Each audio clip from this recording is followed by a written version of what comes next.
Oh, it's great to see Tom Hamilton here, my personal sponsor from ESPN. Great network. Thanks, Tom. Good to see you. Cheers. Is he yours as well? He doesn't. Yeah, does he use it as well? No. I love his content and stuff. And your writing and that. It's fantastic. Any questions? Warren, what's it like being back in the Wales camp? Obviously, you've had a bit of time out with the Lions. Yeah, no, it's I suppose the time away with the Lions, it sort of re-energises you. You get a chance to work with other players and other coaches as well. So I'm excited about being back. Really looking forward to the Six Nations. I think we've got a fantastic draw.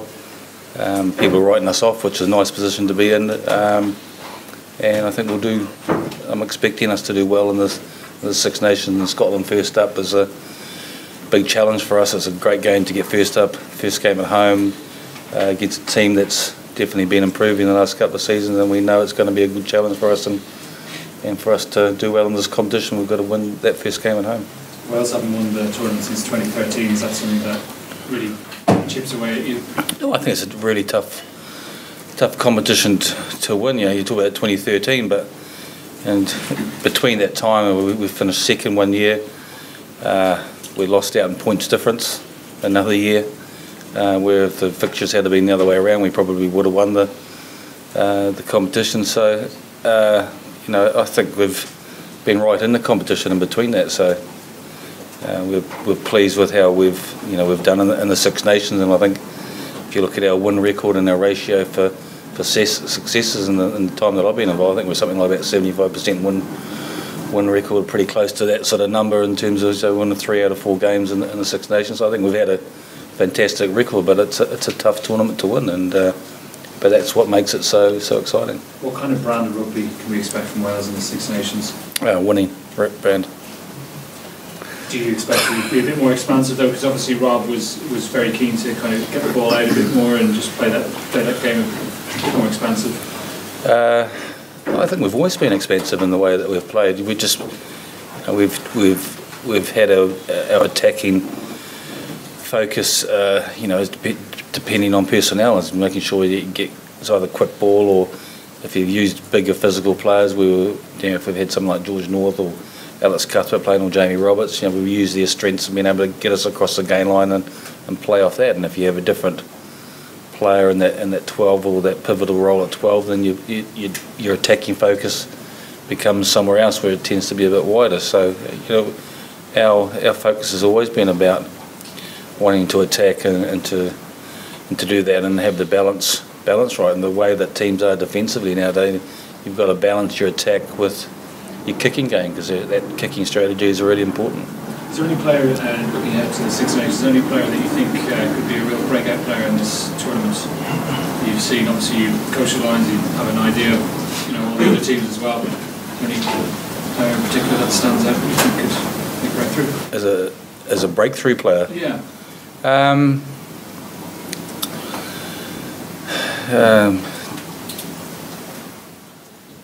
In terms of, I like to think we've got a couple of exciting guys in the squad for us. As a player, he may get an opportunity. As someone like James Davis, he's had experience with GB and winning an Olympic silver medal. He's been involved with the Sevens. He had a couple of great seasons for the Scarlets, and he's an exciting player. And then we've got someone like Josh Adams, who's been involved with Welsh underage teams and have been doing really well for Worcester, and he may get an opportunity to do well. And so those are 2 players that Alu Wyn's highlighted earlier on. So sort of following on from his lead.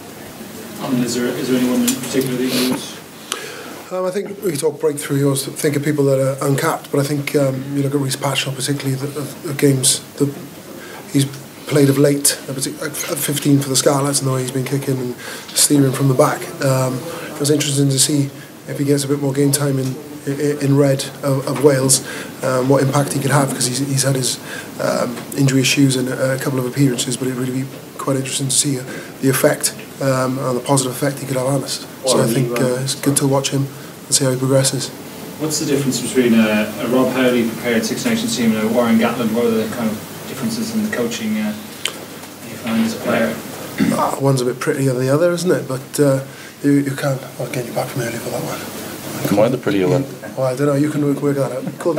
He called me ugly earlier, so I got one back. No, I think it's different. I think it's, the question of style and brand of rugby is probably in vogue at the minute. It's the one you get asked by everybody, and we need to be able to have a couple. And with that regards, there's sometimes a lot of change when someone goes away, but that's the easy thing to do. I think we've had consistency because the coaching setup we've had has been together for a long time. It's been good. I think Gats has had a break from us. We've had a break from Gats, but obviously there's guys that have had opportunities that now he's back in the room. Some haven't had a lot of time under him coaching. So there's that air of anticipation, positive within the squad. And it's good. It's good when you've got guys who haven't been exposed to that but have been playing well at the regional level. And we've got some in the same vein that are frustrated and when, to get. Do you see a different Warren compared to pre-lines and post-lines?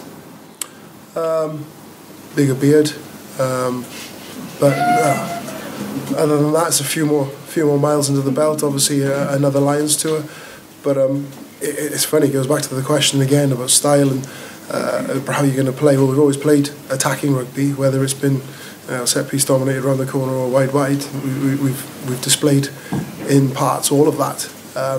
It's the ability to do it for the opposition we have in that instance on the day. So hopefully we can bring that to the fore with obviously Gats back. Well, what can you take from the Lions that can help you for Wales? I know it's not the first time you've done it, but particular lessons about the players you've seen playing under you, you're now playing against, or is it just different ways of playing that you can bring back? I think from the players know each other, an opportunity to know each other a little bit better from being on a Lions tour, and from my experience having worked with some of the players, you see some of their strengths and some of their weaknesses, and so there's a little bit of that. And from a playing ability, you get to know them from a personal level a bit more as well. So, so I don't think it's a massive advantage in terms of that experience from the Lions, because your whole focus is on creating one team with the Lions and doing something. But it does give you a little bit more of an insight, but nothing that I think that's too significant. You've got a long injury list, and most of the coaches have. It's not unusual. Yeah. Do you feel at the moment you've got to, it's an opportunity for others, obviously, you've got some quite key players missing, so you can use staff for some players? Yeah, and I think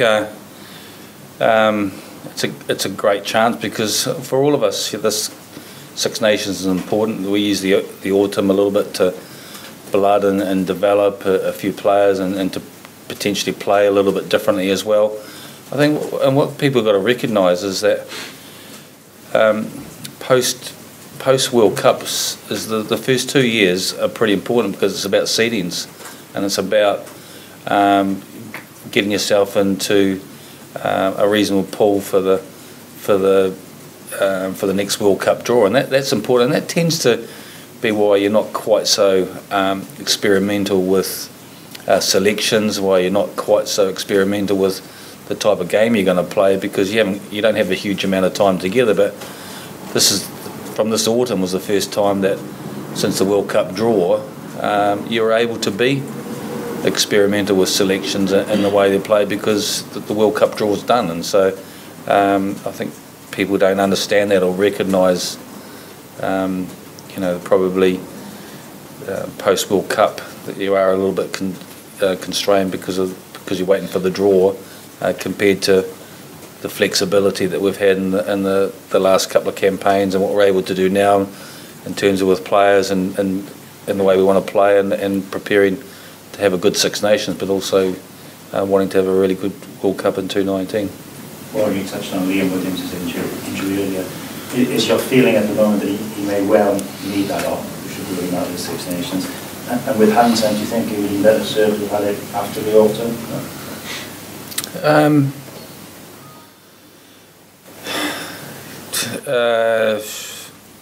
I'd rather talk to you about that off the record, really, because I think there's some differences of opinion that, and how he was treated. So. Yeah. So on the record at the moment is rehab for a couple of weeks and possibly surgery. If he doesn't recover, yeah, and he potentially had the option of surgery before, and that wasn't taken up, and so. Warren, how do you assess your fly-half options against Scotland? What? How do you assess your fly-half options against Scotland? Yeah, I think we've got three options: Owen Williams and Gareth Anscombe and Reece Patchell at the moment,